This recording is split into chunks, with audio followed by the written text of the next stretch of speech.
I've just done my first half marathon and I'm here to talk about it because I don't have social media because I deleted everything. So YouTube's my only outlet. So come just sit with me whilst I talk about how and why I ran 13.1 miles and how I survived it. So basically the first thing I will say is right from the get-go we was faced with utter shit.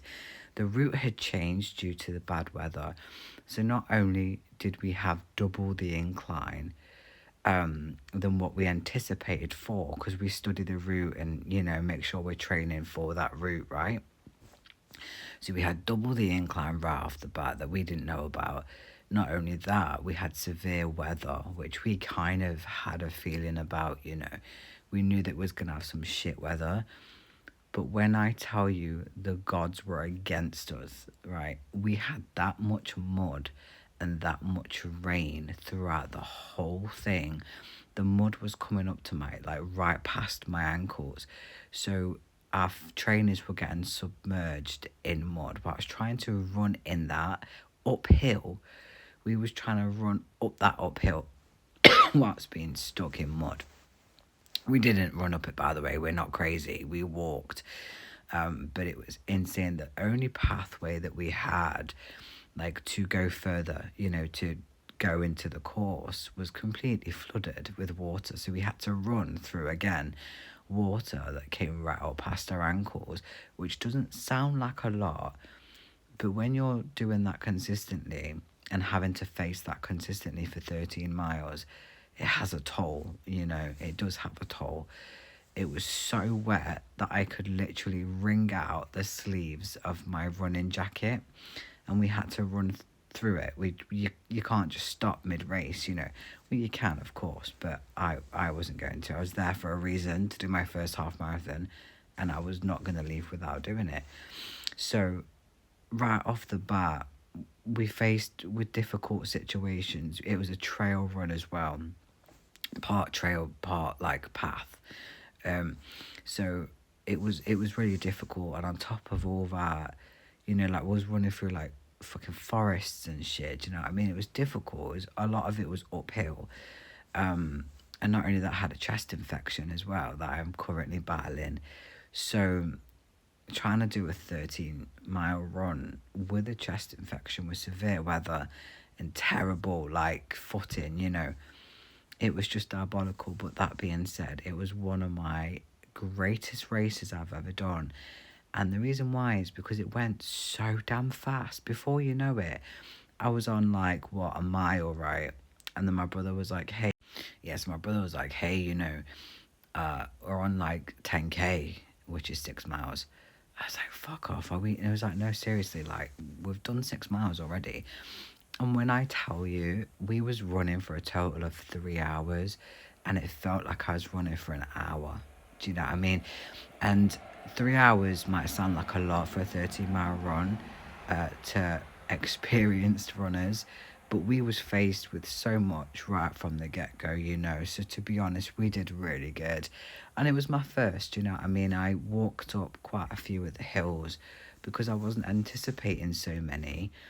Luckily, where I live, it's basically, I'm just surrounded by trails. So when I run anyway, like in the week, like at home, I naturally do a lot of incline because I live in the country, so we have a lot of natural incline. But when you're not mentally prepared for it, it does hit so different. So basically, we was on a loop. So each loop that we did, the course, was just over, I think, 3.5 miles, and we had to do 4 of those loops. So it added up to 13.1 miles, right? So for each loop, I had a bit of my gel. I had some juice because I had aid stations there. And I had a sweet and some of my protein bar. So I'd have a bite of my protein bar. I'd have a sugary sweet, a sour sweet. I'd have some juice and then have a little bit of my gel. So I'd do that for each loop. So I was constantly keeping my body on basically energized, right? Because the thing is, you don't want to underfuel, but you don't want to overfuel. Like for me, I think the worst thing that I could have done in that moment was under fuel, but I also didn't want to go too crazy. So just having bit by bit, because I didn't want my body to go into backup reserves. I needed it to be full of energy for the whole thing consistently for 13 miles, right? So I didn't want to like get to mile 9 and be like, fuck, I'm in like struggling. I wanted to constantly keep my body at a comfortable, energized place without having to go into backup reserves too early. So I feel like fueling every 3.5 miles worked so good for me. I also have fibromyalgia, so I have to be careful. So I had ibuprofen and I had paracetamol before the race and ibuprofen on mile 7, and that really helped just keep the inflammation down. I also wore leggings under my shorts, sports leggings, to keep my joints warm.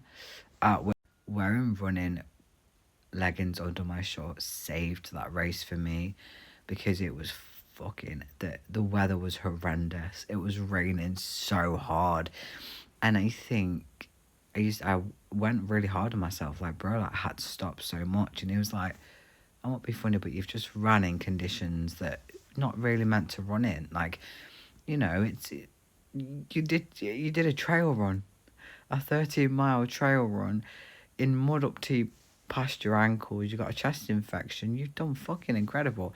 And I did really well. And I think us runners go hard on ourselves because we think if we walk, it doesn't count. And I'm here to tell you to shut the up, because it does count. And when I say shut the fuck up, I mean respectfully, stop it. Stop going hard on yourself, because it very much counts. Anyway, got through that, and it was incredible. One of the best runs I've ever been on. Apart from, like, considering I feel like the gods were against us the whole fucking day, it was just incredible. It went so easy, so fast, so quick. I did 13 miles and felt like I did 6. It was just mental.